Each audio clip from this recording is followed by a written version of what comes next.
Film berlatar pada tahun 1942, tepat di tengah berlangsungnya Perang Dunia Kedua. Saat itu, Jerman hanya tinggal selangkah lagi untuk memenangkan perang. Mereka hanya perlu menguasai satu kota penting milik Uni Soviet, yaitu kota Stalingrad. Mengetahui hal tersebut, Uni Soviet pun mati-matian mempertahankan kota tersebut agar tak jatuh ke tangan Jerman. Ribuan tentara dikerahkan untuk mencegah Jerman merebut Stalingrad. Di sini, kita akan berfokus pada salah satu pemuda desa di antara ribuan tentara yang dikirim ke Stalingrad. Pemuda tersebut bernama Vasily, seorang tentara muda relawan yang dikirim UNUK menuju kota Stalin. Saat itu, ia mulai merasakan adrenalin yang luar biasa ketika pesawat-pesawat Jerman menjatuhkan bom secara brutal untuk menggagalkan kedatangan mereka.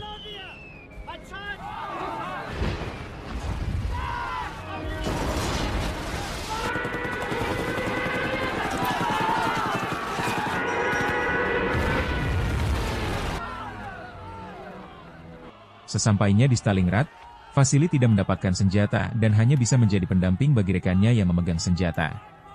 Namun ternyata, pasukan ini pun harus habis dalam waktu singkat oleh serangan dari pasukan Jerman.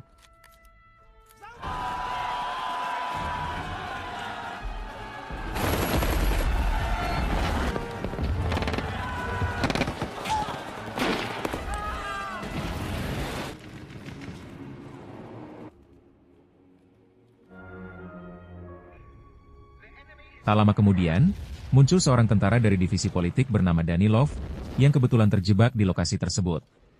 Danilov pun bersembunyi dari tentara Jerman yang ingin memastikan tak ada yang selamat pada kejadian tersebut.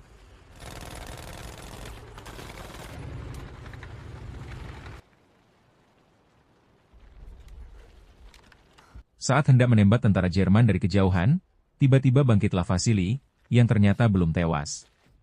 Ia hanya pingsan di antara tumpukan mayat rekan-rekannya.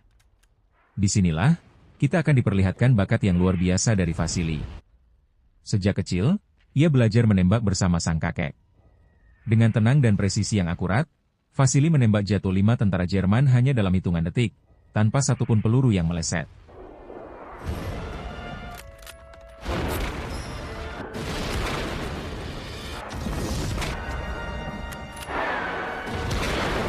Danilov yang menjadi satu-satunya saksi mata, sangat terkesan dengan kemampuan Vasily.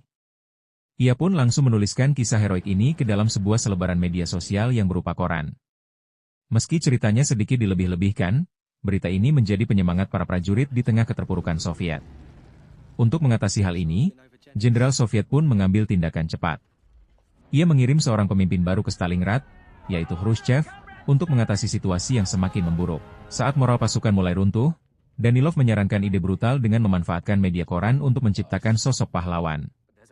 Publik figur yang mampu membangkitkan semangat seluruh pasukan. Dan tokoh ini adalah Vasily.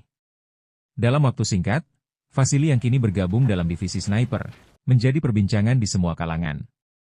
Ceritanya tersebar luas, tidak hanya di kalangan warga, tapi juga di antara para tentara. Meski awalnya dianggap hanya legenda, kemampuan Vasily memang benar-benar nyata. Ia memang ahli menembak. Lambat laun, ia pun benar-benar menjadi sniper terbaik Uni Soviet. Ketenarannya membuat semua orang menyambutnya dengan hangat, termasuk seorang ibu dan anak kecil bernama Sasha, yang kelak akan menghubungkannya dengan seorang tentara wanita bernama Tania.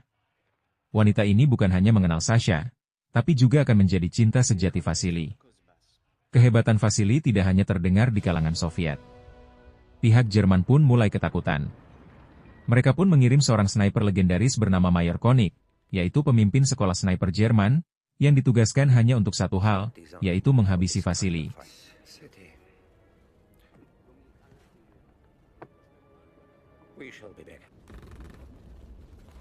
Di reruntuhan kota, untuk pertama kalinya, Koenig dan Vasily saling mengincar. Koenig bahkan berhasil menembak 2 rekan Vasily. Dan jika bukan karena bom Jerman yang tiba-tiba jatuh di area itu, mungkin Vasily juga sudah tewas saat itu juga.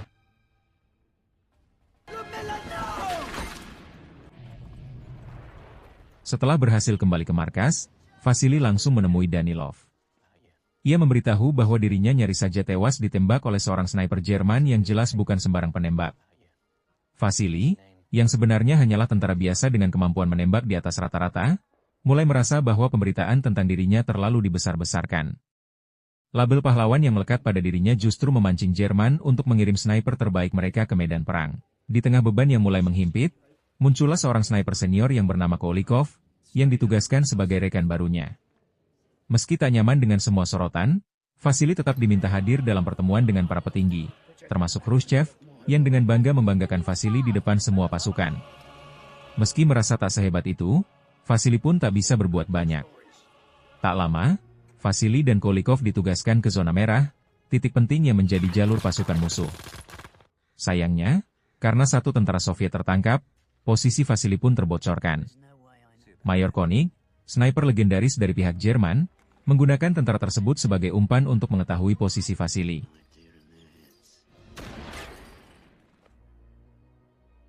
Dengan pengalaman bertahun-tahun, Kolikov mencoba memancing sniper musuh menggunakan trik klasik, sebuah helm sebagai umpan. Tapi Konig tak mudah ditipu. Menyadari tak ada respon, mereka pun memutuskan untuk berpindah tempat. Sesaat kemudian, mereka tak menyadari jika Mayor Konig sudah mengincar mereka hingga inilah yang terjadi.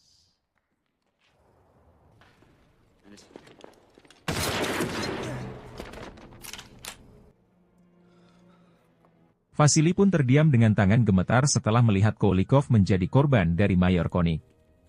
Ia pun menyadari jika lawannya kali ini bukanlah orang sembarangan. Konig mendekati bocah sipil bernama Sasha, yang selama ini dekat dengan Vasily. Sasha yang polos dan terlalu terbuka, tanpa sadar membocorkan jalur biasa yang dilewati Vasily. Konig pun menunggu di sana, tepat di ujung pipa tempat Vasily akan keluar. Beruntung, Tuhan masih melindungi Vasily. Ia berhasil menghindari tembakan meski senjatanya sempat terlempar jauh.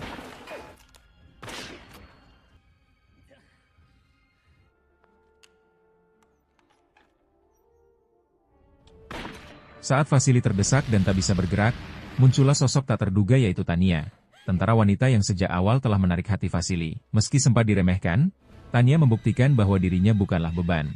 Ia berhasil mengecoh Konig dan menyelamatkan Vasily. Hingga Vasily pun berhasil menembat tangan Mayor Konig. Sejak saat itu, hubungan mereka semakin dekat. Mereka pun berjanji melanjutkan hubungan itu setelah perang usai. Tapi Vasily sadar, perjuangan belum selesai. Ia harus tetap fokus untuk menghabisi target utamanya yaitu Mayor Konig. Di misi terakhirnya, Vasily sudah menunggu di zona krusial. Namun karena terlalu lama, ia tak sengaja tertidur dan melewatkan momen emas untuk menembak.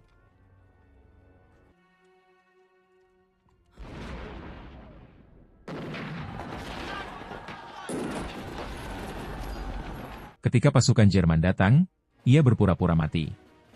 Sayangnya, buku catatan pribadinya tertinggal dan diambil oleh musuh. Di sini, Vasily pun dianggap gugur. Kabar kematiannya menyebar begitu cepat. Jenderal Khrushchev pun marah besar pada Danilov, karena narasi pahlawan yang dibuatnya kini justru menggerus semangat tempur pasukan Soviet akibat berita kematian Vasily. Sementara itu, Mayor Konig yang curiga Vasily masih hidup, menemui Sasha untuk memastikannya. Ternyata benar, selama ini Sasha sering membocorkan informasi tanpa sadar. Untuk mengujinya, Konig membuat jebakan. Danilov kaget saat melihat Vasily masih hidup. Vasily pun mengatakan jika ia tertidur saat mengincar Mayor Konig hingga melewatkan kesempatan untuk menembaknya. Sasha terperdaya dan kembali membocorkan info bahwa Mayor Konig akan bersembunyi di stasiun. Saat Vasily muncul di sana, Konig pun tahu Sasha telah mengkhianatinya. Tanpa ampun, bocah itu pun langsung digantung.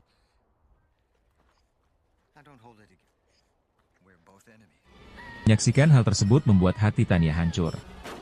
Ia pun berjanji bersama Vasily akan menghabisi Konig.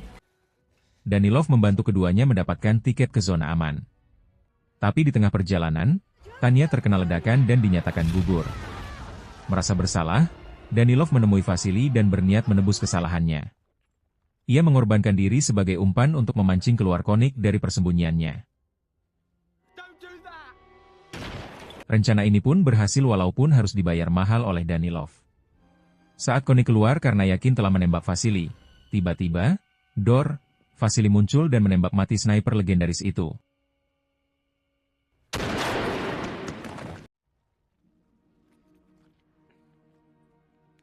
Dua bulan setelah kemenangan itu, Jerman dipaksa mundur dari Stalingrad. Vasily yang masih hidup pun pergi ke rumah sakit, sesuai pesan dari Ibu Sasha. Di sanalah ia menemukan Tania yang ternyata masih hidup dan sedang menjalani perawatan. Film pun berakhir.